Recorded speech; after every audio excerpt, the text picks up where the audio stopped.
आउज़ु बिल्लाहि मिनश शैतानिर रजीम बिस्मिल्लाहिर रहमानिर रहीम। So welcome back ladies and gentleman. एक और सवाल कर रहे हैं बेटा पार्टनरशिप का, which is May June 2018 variant 23 का सवाल। And I am recording this on the second day of Eid. तो आप देखें भाई कि लड़की की डेडिकेशन चेक करें। Starting of with the question, Carlos and Erica have been in partnership for several years and prepared their financial statements to 31st July। 31 जुलाई को साल खत्म हो रहा है और 31 जुलाई को वो लोग अपनी फाइनेंशियल स्टेटमेंट्स ड्रॉ कर रहे हैं, right. At 1st August 2016, the following information related to non-current assets was available। ये कुछ इन्फॉर्मेशन मेरे पास पड़ी हुई थी 1 अगस्त 2016 को, राइट। प्लांट एंड मशीनरी दिया हुआ है बेटा, उसकी कॉस्ट और डेप्रीसिएशन। मोटर व्हीकल, उसकी कॉस्ट और डेप्रीसिएशन दी हुई है, तो कोई टेंशन वाली बात नहीं है। नीचे आपको कुछ एडजस्टमेंट दी हुई है। During the year ended 31 July 2017 the following took place. ये कुछ हरकत हुई हैं। वो क्या हुई है बेटा? पहली तो आपने एक मशीन खरीदी, राइट, मशीन की एडजस्टमेंट। फिर एक मशीन बेची आपने बेटा, जो कि आपने खरीदी फर्स्ट में 2015 को, उसका भी देख लेंगे। Then new motor vehicle was purchased, यानी कि मोटर व्हीकल खरीदी, राइट। एंड देन आपको यहाँ पर रेट दिया हुआ है बेटा, प्लांट एंड मशीनरी का रेट दिया हुआ है straight line method eight 10% per annum. SLM दिया हुआ है 10% पे। Motor vehicles are depreciated using RBM at 20% per annum. ठीक है बेटा, 20% पर एनम आपको मोटर व्हीकल आरबीएम पे रेट दिया हुआ है, तो उसको उसके हिसाब से हमें वर्किंग करनी पड़ेगी, राइट। अच्छा, यहाँ पर बड़ी इंपॉर्टेंट पॉलिसी वो क्या है? A full year depreciation is charge in the year of purchase and none in the year of disposal. मतलब जिस साल बेचोगे उस साल कोई डेप्रिसिएशन चार्ज नहीं करोगे, और जिस साल खरीदोगे उस साल फुल ईयर डेप्रिसिएशन चार्ज करोगे। एग्जामिनर ने मुझे ये पॉलिसी यहाँ पर स्टेट की हुई, simple. Next, no adjustment have been made for depreciation और डिस्पोजल ऑफ द मशीन। बोला है भाई डिस्पोजल की और डेप्रिसिएशन की कोई इसने एडजस्टमेंट नहीं की थी, तो हमें एडजस्टमेंट करनी पड़ेगी। And the profit for the year ended 31 July 2017 before any adjustments was. सारी एडजस्टमेंट से पहले जो प्रॉफिट था बेटा वो ये था, 37490 का प्रॉफिट था। 37490 का मेरे पास प्रॉफिट था, जो कि एडजस्टमेंट के बगैर था। इसका मतलब ये कि मुझे पहले एडजस्टमेंट करनी पड़ेगी। और आप देखें बेटा सेकंड पार्ट में, जो फर्स्ट पार्ट है वो आपसे क्या पूछ रहा है? वो आपसे ये पूछ रहा है calculate the revise profit. Calculate the revise profit before appropriation. बोल रहा है भाई रिवाइज प्रॉफिट निकालो, प्रॉफिट को बांटने से पहले, अप्रोप्रिएट करने से पहले एक रिवाइज प्रॉफिट निकाल लो, राइट। आ जाए भाई, रिवाइज प्रॉफिट कैसे निकलेगा बेटा? आ जाए वर्किंग करते हैं। यहाँ लिखेंगे नेट प्रॉफिट, ठीक है। जो पुराना वाला है, जो अनएडजस्टेड है, वो है 37490, राइट। 3749, दिस इज माय पुराना वाला प्रॉफिट, राइट। अच्छा, अब मैं देखता हूँ जितनी भी वर्किंग है ना सारी डेप्रिसिएशन की, ये जितनी भी वर्किंग है बेटा, ये सारी मैं वर्किंग करूंगा एक एक करके और चेक करूंगा कि भाई डेप्रिसिएशन रिकॉर्ड करूंगा और डिस्पोजल रिकॉर्ड करूंगा। ठीक है जी, आ जाए वर्किंग करते हैं यहाँ पर। सबसे पहली चीज, सवाल हमें क्या कह रहा है? Plant and machinery is depreciated using SLM at 10%। SLM लगेगा 10% का, सही है भाई, लगा दूंगा, कोई मसला नहीं। अब आप चेक करें बेटा, आपको प्लांट एंड मशीनरी ऊपर कितना दिया हुआ है? ये दी हुई है कॉस्ट। कॉस्ट दी हुई आपको 65,000 की, राइट। और आपको लगाना है एसएलएम पे 10%, तो इसका मतलब 65,000 पे तो पूरा लगेगा, ठीक है।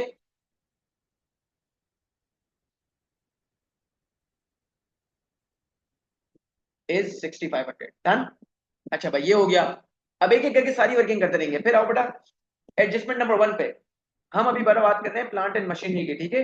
ये भी मशीन की एडजस्टमेंट थी, ये भी मशीन की थी, ये मोटर व्हीकल की थी, तो ये मेरे काम की नहीं है फिलहाल। पहले मैं मशीन की बात कर लूं आराम से, तसल्ली से, आ जाए। On 1st November 2016, the partnership purchased a new machine for 7500। बोले 7500 की न्यू मशीन खरीद ली है बेटा, तो ऑब्वियस सी बात है जिस साल खरीदा है उस साल तो पूरे साल की डेप्रीसिएशन चार्ज करेंगे ना बेटा। तो इसका मतलब ये 7500 पे भी मैं 10% की डेप्रीसिएशन चार्ज कर दूंगा, क्योंकि यहाँ पर 10% स्टेट किया हुआ है, राइट। तो 7500 multiply by 10% which is 750, right. Done, done. चलें, ये एडजस्टमेंट भी हो गई। अब क्या कह रहा है, बड़ी इंपॉर्टेंट बात। On 1 December 2016, डेट देखिए, 1 December 2016 a machine was sold for 6800। ठीक है बेटा, एक मशीन थी जो 6800 की बेच दी मैंने। The machine had been purchased for 10,000 on 1 May 2015। 1 May 2015 को मैंने खरीदी है बेटा 10,000 की, राइट। 1 May 2015 को खरीदी है, तो बेटा आप एक काम करें, हम यहाँ पर पहले तो एडजस्टमेंट कर लेते हैं इस साल की। चेक करें बेटा, हमें हमारा साल कब खत्म हो रहा है? 31 जुलाई 2017 को मेरा साल खत्म हो रहा है, 31 जुलाई 2017 को मेरा साल खत्म हो रहा है बेटा। तो ऑब्वियस सी बात है बेटा, शुरू कब हुआ होगा आप देख लो, यहाँ पर आपको बोले पहले दिए हुए थे ना बेटा।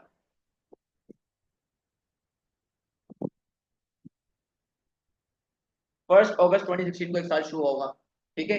अगर पुराना जाऊं तो 31 जुलाई 2016, 1 अगस्त 15, राइट।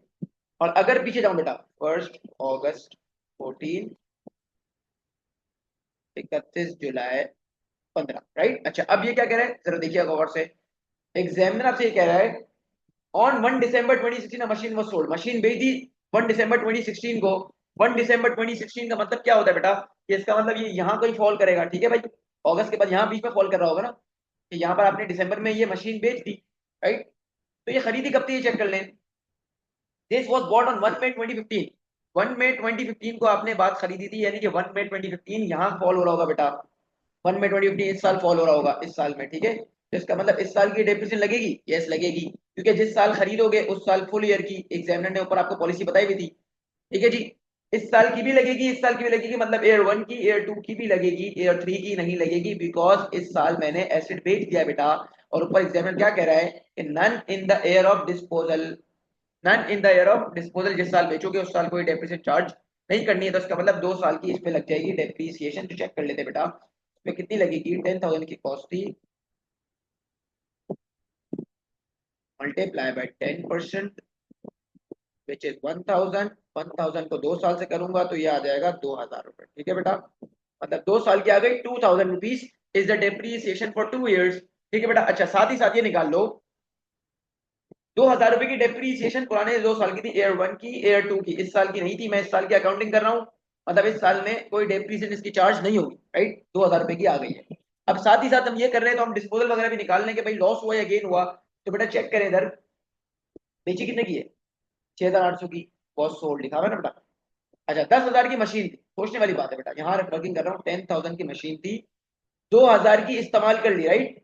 तो इसका मतलब इसकी जो नेट बुक वैल्यू है वो है 8,000 की, और मैंने बेची कितने की बेटा, 6,800 रुपए की बेची है।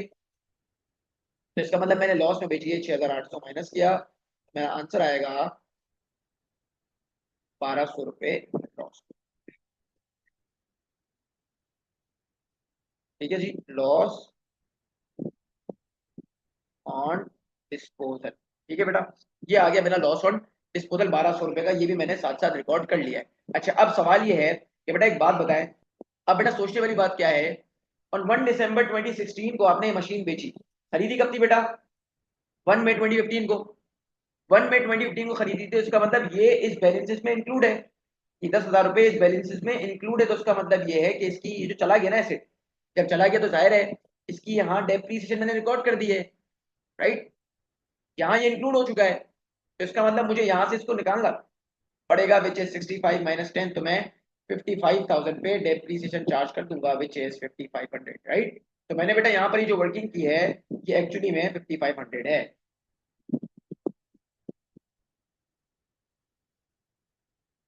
इसमें से ऑलरेडी मैंने डिडक्ट कर ली बोल, ठीक है बेटा, वो हो गई, इसकी मैंने डेप्रिसिएशन कैलकुलेट कर ली है, राइट, ठीक है बेटा। तो हमने यहाँ पर ये वर्किंग कर लिए बेटा। एक बार मैं रिपीट करता हूँ बेटा, ये 7,500 पे लग गई टिक, ठीक है बेटा। ये 10,000 जो है ना बेसिकली इससे माइनस कर दिया तो 55,000, क्योंकि ये से चला गया, इसकी no depreciation for this year, तो हमने इसकी नहीं रिकॉर्ड की। बस इसकी इसलिए रिकॉर्ड की ताकि मुझे लॉस या गेन का पता चल जाए, जो कि पिछली 2 सालों की थी। ये हो गया बेटा। और ये जो एसेट चला गया है, ये एसेट जो चला गया है उसकी मैंने डेप्रिसिएशन भी, ये जो एसेट चला गया बेटा 10,000 रुपए का, इसकी मैंने डेप्रिसिएशन भी रिकॉर्ड नहीं की। एक सेकेंड, ठीक है बेटा। ये जो 10,000 का ये जो एसेट चला गया है इसको मैंने अपनी किताबों से माइनस भी कर दिया, तो मैंने एट द एंड 55,000 का 10% ले लिया, विच इज 5,500, ठीक है बेटा। चलिए यहाँ पर मैं जो है ना 55,000 लिख देता हूँ, और यहाँ बैकग्राउंड बताता हूँ, 65 में से 10 माइनस करके, ठीक है बेटा। 55,000 मतलब 10% विच इज 5,500। देन ये जो नया वाला था ये न्यू वाला था, इस पे लगा दी, तो ये आ गया 750, तो ये टोटल आ जाएगा 6,250, ठीक है बेटा। 6,250 इसकी टोटल डेप्रीसिएशन आ गई। तो बेटा जाहिर है जब डेप्रीसिएशन रिकॉर्ड करोगे, जब आप डेप्रीसिएशन रिकॉर्ड करोगे तो ऑब्वियस सी बात है आपका एक्सपेंस बढ़ेगा ना बेटा। और एक्सपेंस बढ़ेगा तो प्रॉफिट कम होगा, तो इसका मतलब मैंने यहाँ लिखा less less depreciation of machine. ठीक है बेटा, मशीन की डेप्रीसिएशन थी 6250। डन। इसकी वर्किंग हो चुकी है। नेक्स्ट पे आते हैं बेटा। ठीक है भाई, ये भी देखो बेटा नवंबर, ये भी बेटा मशीन का था, ये भी मशीन का था, right. Entry number 1, entry number 2 done. On 1 February 2017 a new motor vehicle was purchase for 14,000। 14,000 का एक नया मोटर व्हीकल आपने खरीद लिया। ठीक है बेटा, और इस पे आपको लगानी है 20% एट रिड्यूसिंग बैलेंस मेथड। ठीक है बेटा। अच्छा चेक कर लेते हैं यहाँ पर कैसे लगेगी। तो आप बेटा चेक करें, ये मोटर व्हीकल जो आपको दिया हुआ है वो कॉस्ट आपको दी हुई है 18,000 की, राइट। और उस पर डेप्रिसिएशन है पुरानी वाली 3600, तो 18,000 माइनस 3600, क्योंकि आरबीएम है बेटा, तो आरबीएम हमेशा नेट बुक वैल्यू पे निकालते हैं, राइट। तो 18 में से मैं 3.6 माइनस कर दूंगा तो मेरा आंसर आएगा 14,400। ठीक है बेटा, उस पे मैं लगा दूंगा 20%, अलग अलग कर रहा हूँ बेटा। 14,400 multiply by 20% which is 2,880, right. 2,880 ये आ गया बेटा। एक डब्बा मारो उस पे। फिर बेटा जो एक खरीदा था आपने 14,000 रुपए का, उस पे भी तो लगेगी 14,000, इस पे तो पूरे साल की लग जाएगी। रिड्यूसिंग बैलेंस मेथड तो क्या है, पहले साल तो कॉस्ट पे लगेगी ना बेटा। तो 14,000 का 10% हो जाएगा 1,400 रुपए, और ये 2,800 रुपए। ठीक है बेटा, 2,800।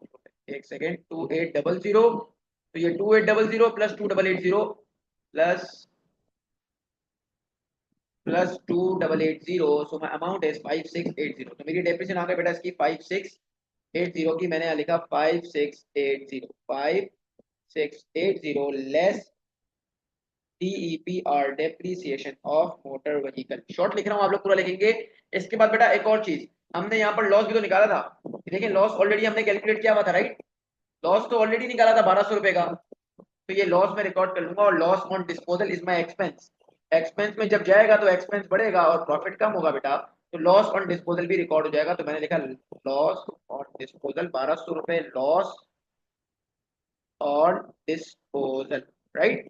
तो अब ये मेरा फाइनल प्रॉफिट आ जाएगा। मैंने दोनों की डेप्रीसिएशन भी निकाल ली है बेटा, ये भी हो गया, ये भी हो गया, और बाकी डिस्पोजल की वर्किंग भी कर ली है।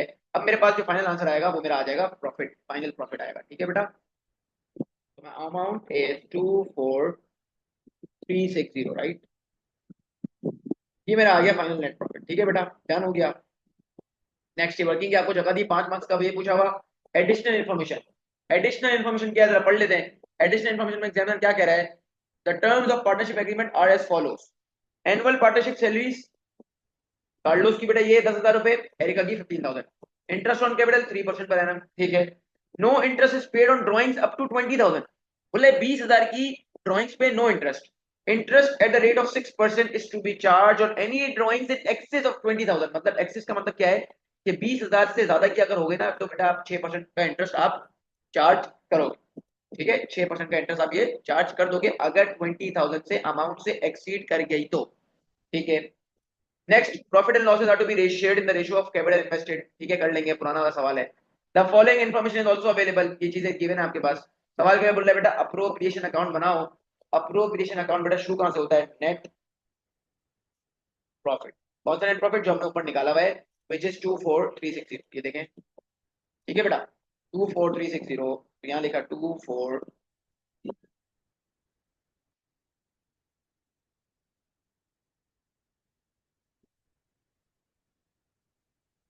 ठीक है, ऊपर आपको दी हुई बेटा इंटरेस्ट ऑन ड्राइंग्स। ठीक है, इंटरेस्ट ऑन ड्राइंग्स ऐड होती है, देखिए 6% दी हुई है। और आप चेक करें बेटा, ड्राइंग्स कार्लोस की कितनी है 15,000, और उसकी है 25,000। और आपको जो लिमिट दी हुई वो लिमिट दी हुई है 20,000 की। और बोल रहे ड्राइंग्स उस सूरत, इंटरेस्ट उस सूरत में चार्ज करोगे जब अमाउंट इससे एक्सेस होगी। तो ये तो 15,000, ये जो 15,000 है ये कार्लोस की, ये तो कम है, राइट। तो इसका मतलब नो इंटरेस्ट। एरिका की 25,000 है बेटा, और लिमिट है 20,000 की, राइट। तो इसका मतलब 20, जो 5,000 रुपए का जो एक्सेस अमाउंट है उस 5,000 पे मैं 6% का इंटरेस्ट चार्ज कर दूंगा। ठीक है बेटा, मैंने यहाँ लिखा एड इंटरेस्ट ऑन ड्राइंग्स, और एक ही ड्राइंग्स की इंटरेस्ट थी वो है एरिका 5,000,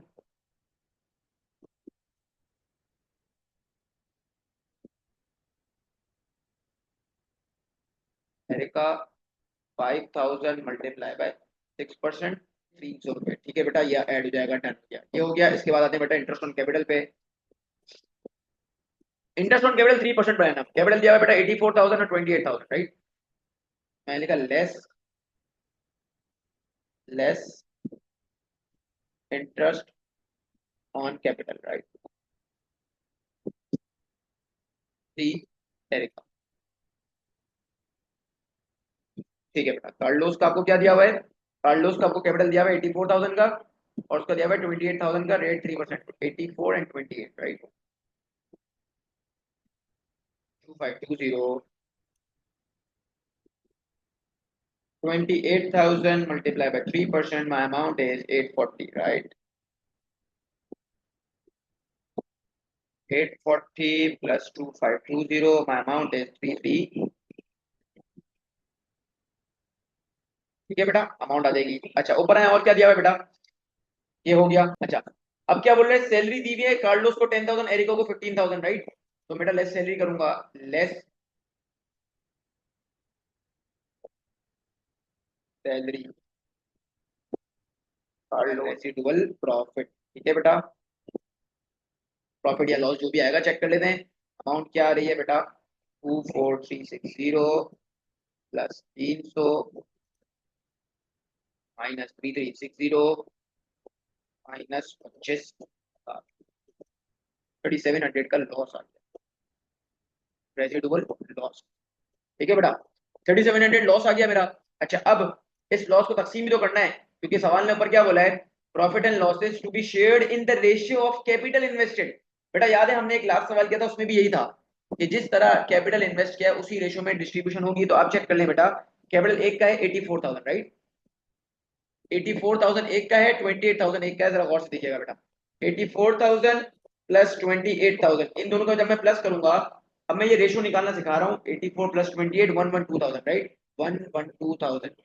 तो इसका हो जाएगा 84,000 डिवाइडेड बाय 112,000 मल्टीप्लाई बाय 100 कर दूंगा, 28,000 112,000 मल्टीप्लाई बाय 100 कर दूंगा, तो मेरे पास एक परसेंटेज आ जाएगी। सिंपल सी बात है ना बेटा, 84 divided by 112 multiply by 100 which is 75%। तो इसकी आ गई 75%, इसकी आ गई 25%। ठीक है बेटा, ये आ गया 75, ये आ गया 25, ये है सी, ये है ई। ठीक है बेटा, डन हो गया। अच्छा, अब इसी तरह हम डिवाइड कर देंगे, तो जो हमारा कार्लोस को, जो भाई को हो जाएगा, हो जाएगा add add share of loss, share of loss जाएगा कार्लोस को, फिर एरिका को। कार्लोस को जाएगा 75% इसका, और इसको जाएगा रिमेनिंग 25% इसका, विच इज 3700। तो आंसर आ जाएगा बेटा, आंसर निकाल लेते हैं। यहाँ लिखी और ये आ गया आपका डैश। तो ये हमारी, ये बेसिकली अप्रोप्रिएशन अकाउंट बन गया और लॉस भी हमारा डिस्ट्रीब्यूट हो गया। एक एग्जामिनर आपसे आप क्या मांग रहा है बेटा? करंट अकाउंट बनाओ। क्या बोल रहे हैं? बैलेंसेस दिए हैं बेटा, prepare the current account for the year ended 31 जुलाई 2017। ठीक है भाई, बैलेंसेस दिए हैं, चेक कर लें बेटा। कार्लोस का आपको दिया हुआ है क्रेडिट साइड पे, एरिका का दिया हुआ है डेबिट साइड पे। तो मैंने यहाँ लिखा बैलेंस पीडी, यहाँ लिखा बैलेंस पीडी। ठीक है बेटा, कार्लोस को दिया हुआ है 1300 क्रेडिट पे, तो क्रेडिट पे लिखा, एरिका पे डैश मारा, एरिका का दिया हुआ है 250 डेबिट पे, डैश मारा। ठीक है बेटा, फिर यहाँ आ जाएगा इंटरेस्ट, अमाउंट फिल कर देता हूँ।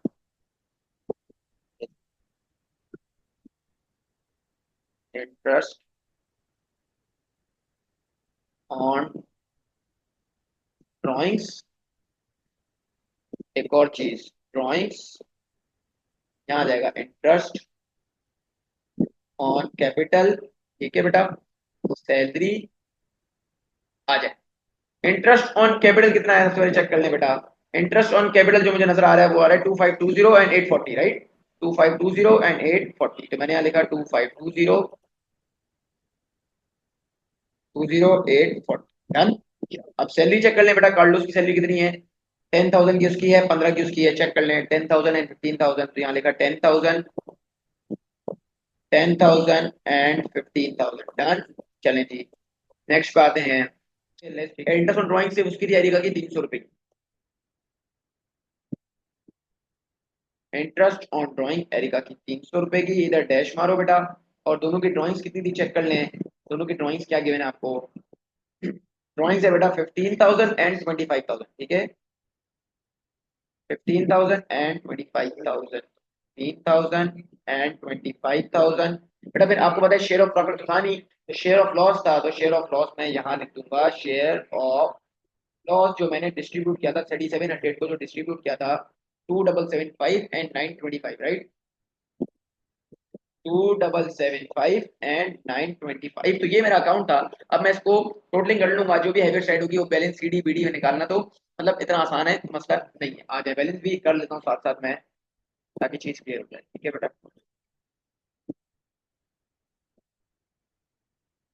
3955, 3955 बैलेंस बी डी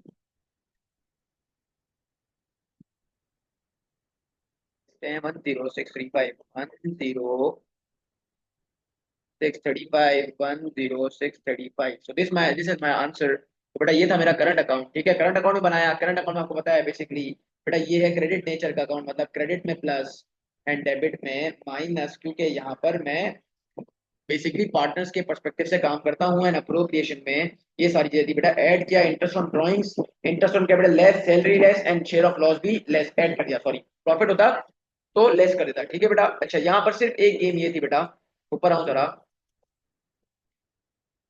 ठीक है, एक ऊपर आऊं जरा। तो मैंने वर्किंग सारी कर ली है, सिर्फ एक चीज याद रखिएगा बेटा, ये वाली जो वर्किंग थी इसकी 7500 पूरी लगी थी, 7500 पूरी डेप्रिसिएशन लगी थी। ये जो सोल्ड की थी 10,000 रुपए की, उसमें से मैंने माइनस कर दिया था, विच इज 65,000 में से माइनस कर दिया, तो ये आंसर आ गया 55। 55 पे 10% लगा दिया, क्योंकि सवाल यहाँ ये कह रहा है एसएलएम पे लगा दो, तो ये आ गया 5500 बेटा। एक 7750, एक 6250 आई गेस यही अमाउंट है, हाँ ठीक है। इसके बाद डेप्रिसिएशन थी मोटर व्हीकल की, वो तो बिल्कुल सिंपल थी, कोई टेंशन वाली बात ही नहीं थी। और ये थी आरबीएम की, आरबीएम क्या बोलता है बेटा, नेटबुक वैल्यू पे निकालो। नेटबुक वैल्यू क्या बोलता है बेटा, कॉस्ट में से पुरानी डेप्रिसिएशन माइनस करो फिर लगाओ, राइट। और लॉस ऑन डिस्पोजल भी आ गया, तो मैं मेरे पास यहाँ पर ये जो नेट प्रॉफिट था ये फाइनल प्रॉफिट नहीं था, इसको मैंने जरा करेक्शन किया। ये नेट प्रॉफिट वो है जो एडजस्टमेंट के बाद वाला है, उसके बाद फिर मैंने यहाँ पर अप्रोप्रिएशन अकाउंट ड्रॉ कर लिया, जो कि बड़ा सिंपल था, जो कि बिल्कुल बेसिक कॉन्सेप्ट था। अप्रोप्रिएशन किया, and then after appropriation I draw my current account, this was my current account and this was May June 2018 variant 23 का question, right. Thank you so much, जज़ाकल्लाह, अस्सलाम वालेकुम वरहमतुल्लाह।